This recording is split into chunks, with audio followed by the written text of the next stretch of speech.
Ulrich, bonjour. Bonjour.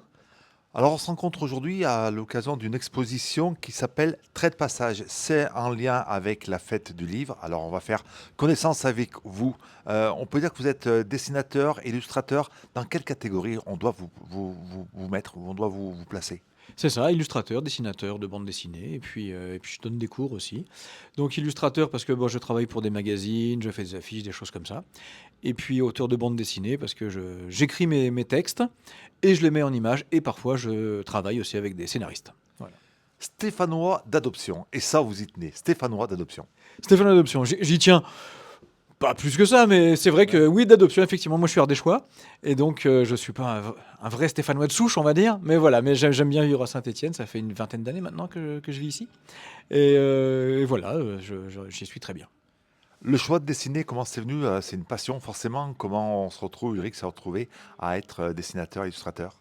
Alors, le choix, j'imagine que tous les auteurs de bande dessinée, tous les illustrateurs vous diront le même truc. C'est que tout petit, on dessine. On dessine de plus en plus, donc ça devient plus qu'un hobby. Ça devient une vocation, c'est peut-être un grand mot. Enfin, voilà, ça devient vraiment quelque chose qu'on a envie de continuer, etc. Donc, on oriente sa vie vers ça. Donc, voilà. Donc, je suis devenu effectivement dessinateur. Voilà. Trait de passage, c'est l'exposition, vous le voyez donc sur ce reportage des plans d'illustration. Trait de passage, c'est une bande dessinée, c'est des extraits d'une bande dessinée, du noir et blanc. Alors déjà sur le noir et blanc, le choix. Alors, du noir et blanc, oui, mais en fait, la bande dessinée elle-même est en couleur. C'est-à-dire que moi, je travaille, on va dire, en traditionnel. C'est-à-dire que j'ai mes planches d'origine sont en noir et blanc. Moi, je travaille au crayon. Hein, mes planches sont en noir et blanc. Après, je les numérise. J'enlève le gris, si vous voulez. Ça devient noir. Hein, je fais monter les noirs, on appelle ça. Et après, je fais la couleur et les textes et les bulles, tout ça en numérique. Donc, effectivement, les planches d'origine sont en noir et blanc. La BD en elle-même est en couleur, voilà, traditionnelle. Cette BD, elle raconte quoi? Alors, c'est une bande dessinée qui raconte la vie de trois copains, trois adolescents, dans les années 80, dans une ville de France que je ne mentionne pas, qui n'existe pas d'ailleurs, une ville, voilà, lambda. Et en fait, c'est des adolescents donc, qui auront toutes les problèmes, les questionnements de l'adolescence liés à cet âge-là. Et j'ai remis ça dans les années 80 parce que c'est une époque que j'ai aimée et que j'ai connue, évidemment. Et donc avec une toile de fond rock'n'roll, hein, punk, alternatif, machin, skinhead, etc. Donc avec les tensions politiques qu'il y avait entre les personnes, entre les bandes, la montée du Front National, à l'époque Front National, la drogue aussi, que certaines personnes tombaient dans la drogue assez facilement à cette époque-là, etc. Voilà. Même si on ne connaît pas cette époque, même si on n'est pas très branché rock'n'roll, en fait, on peut comprendre et on peut lire tout à fait cette bande dessinée parce que ça parle avant tout vraiment d'une époque charnière de la vie, de l'adolescence, quoi. Voilà. Trois jeunes, on les voit donc un peu, que vous l'expliquiez. Les voitures aussi, alors sous les yeux, moi je regarde donc l'R5 bien sûr, qui a marqué les années 80. La DS, alors la DS était terminée depuis 75, mais il y en avait encore beaucoup qui circulaient. Et puis, ouais, de la musique. Alors, on n'entend pas, il n'y a pas de musique forcément, mais on peut, en regardant ces planches, deviner la musique de l'époque. On peut s'imaginer la musique que l'on écoutait à l'époque pour les personnes de notre génération, puisque nous sommes à peu près de la même génération. Bien sûr. Et en plus, dans l'album, donc, des fois, il y a des musiques qui sont écrites, et des paroles, des paroles de chansons. Et à la fin de l'album, j'ai mis tout une petite conseil d'écoute, un petit conseil d'écoute. Voilà, donc je cite plein de groupes. Voilà, donc si les gens veulent regarder après sur Internet, etc., machin, voilà, ils pourront avoir une espèce de bande son de la BD. Voilà. Allez, quelques groupes, alors français, alors, Trust, déjà, on peut peut-être parler de Trust. Alors, c'est plus du rock que Trust, mais pas que. Il y a quoi comme groupe vraiment qui ont Ouais. marqué? Trust, c'était plus ce qu'on appelle du hard rock, du métal, enfin du hard rock à l'époque. Moi, j'étais pas là-dedans. Moi, j'étais vraiment dans des groupes français punk alternatifs. Les Berus. Les Berus, les Garçons Bouchés, les Vampas, les VRP, qui étaient dans le milieu punk aussi un peu. Voilà. J'écoutais pas beaucoup de musique anglo-saxonne, parce que à cette époque-là, quand on est jeune, on veut des choses, des paroles un peu signifiantes, Ouais. hein, donc des messages qu'on comprend. Voilà, donc j'ai écouté après des choses anglo-saxonnes, évidemment les Ramones, les choses comme ça. Mais à cette époque-là, pas trop. Voilà, les The Clash, effectivement, hein, tous ces trucs-là. Mais j'étais vraiment très, très branché sur des choses françaises. Ludwig, les Shérifs. Enfin, voilà. Combien de planches présentées ici alors, on va le préciser, et ça c'est important, nous sommes sur les arcades, chez notre ami Tristan Thomas, à la boutique C'est si bon. Donc combien de planches présentées ici? Combien? Alors j'ai même pas fait il y en a une bonne dizaine, hein, une bonne dizaine de planches.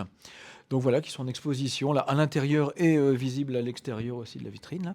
Et voilà, une dizaine de planches à peu près. Donc certaines sont présentées en deux, dans un cadre en deux parties, c'est-à-dire c'est des planches qui se suivent, et puis d'autres ont été choisies comme ça. Voilà. Une bande dessinée va sortir, un album va sortir. Votre premier album, ou est-ce qu'il y en a eu d'autres avant? Mon premier album, il s'appelle Un caillou dans la chaussure, pardon. Et c'est une BD autobiographique qui raconte une partie de ma vie, en fait, où j'ai travaillé avec des gens en situation de handicap, mentaux et physiques, et où j'ai fait une espèce d'atelier art plastique avec eux, pardon.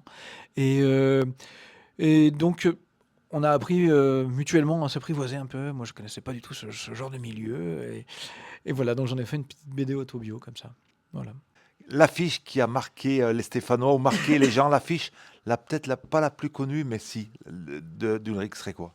Alors, mais qui a marqué, je sais pas. Mais j'ai fait les deux affiches pour le festival Bike and Fourm qui se passe dans la plaine, Bike and Fourm. Donc j'ai fait les deux sessions cette année et puis l'année dernière. Voilà, donc c'était des affiches qui ont marqué, hein, vraiment, je sais pas, mais elles étaient vraiment présentes parce qu'elles étaient vraiment affichées partout et on les voyait vraiment partout et c'était rigolo de se balader, de voir les affiches. Voilà. Allez, sur un truc comme ça, un événement comme ça, le client il arrive, il dit bah voilà, je fais tel festival, il impose, je veux voilà, une fourme, des montagnes, des oiseaux, et c'est à vous de créer. Mais il y a quand même un départ, il y a quand même deux ou trois éléments imposés. Bien sûr, oui, oui, tout à fait. Alors, ça dépend. Des fois, les clients, les commanditaires vous disent, voilà, il y aura cette manifestation-là, ce sera sur ce projet-là, et puis il n'y a pas plus. Et puis il y en a certains qui sont assez exigeants, qui disent, oui, effectivement, il faut faire apparaître une fourme, faire apparaître des vélos, faire apparaître, voilà. Donc après, on propose deux, trois projets, et puis on en discute avec le client, et puis on tombe d'accord sur un projet ou sur un mix de plusieurs projets. Voilà. Donc, voilà. Ça dépend vraiment de ce qu'on nous demande. Vous en vivez de cette passion parce que on peut dire un métier ou une passion, un illustrateur peut vivre de sa passion parce que le monde de la BD, c'est un monde plutôt peut-être fermé. Euh, on arrive à en vivre. Alors, on en vit, ça dépend des jours en fait. Voilà, des fois j'en vis, des fois j'en vis pas. C'est pour ça qu'à côté, je fais d'autres activités. Certains en vivent mieux, certains en vivent pas du tout. Moi, j'en vivote, on va dire. Donc, ça dépend. Des fois, j'ai des contrats. Donc, le mois suivant, je suis payé ou le mois d'après. Donc, j'en vis bien. Et puis après, j'ai rien pendant un certain temps. Et puis, ça revient. Voilà, c'est cyclique un peu. Donc c'est pour ça que maintenant, effectivement, je donne des cours à droite à gauche, je fais des interventions beaucoup en milieu scolaire. Je suis prof remplaçant aussi en collège. Voilà, donc avec tout ça, oui, j'arrive à en vivre, mais disons que c'est plusieurs activités, quoi. Voilà. Et la jeune génération, ils lisent des bandes dessinées. Alors, les mangas, il y a des mangas, il y a de plus en plus de mangas. Les jeunes sont attirés par les mangas, mais des bandes dessinées, on va dire, classiques. Alors effectivement, bon, les jeunes lisent beaucoup de mangas, bien entendu, mais c'est marrant parce que les BD, on va dire classiques, comme vous dites, et c'est vrai que c'est ça.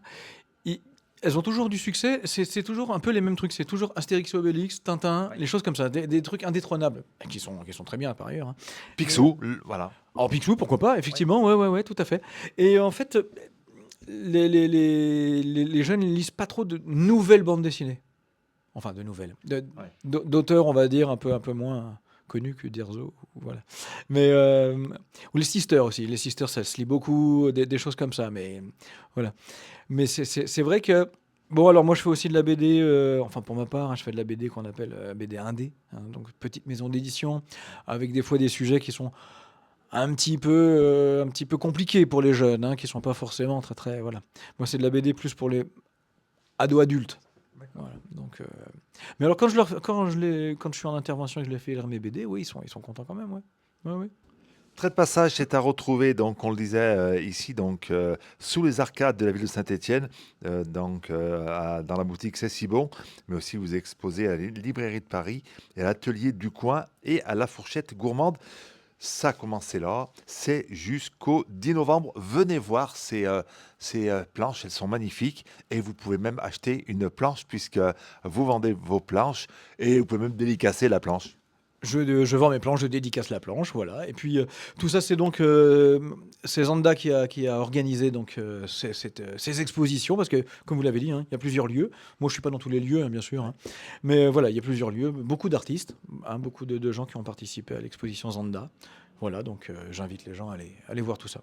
Et puis pour vous contacter, les réseaux sociaux, une adresse mail, si on veut découvrir le travail d'Ulrich et pourquoi pas lui proposer, de faire une affiche, une BD, parce que, ça peut être aussi sympa.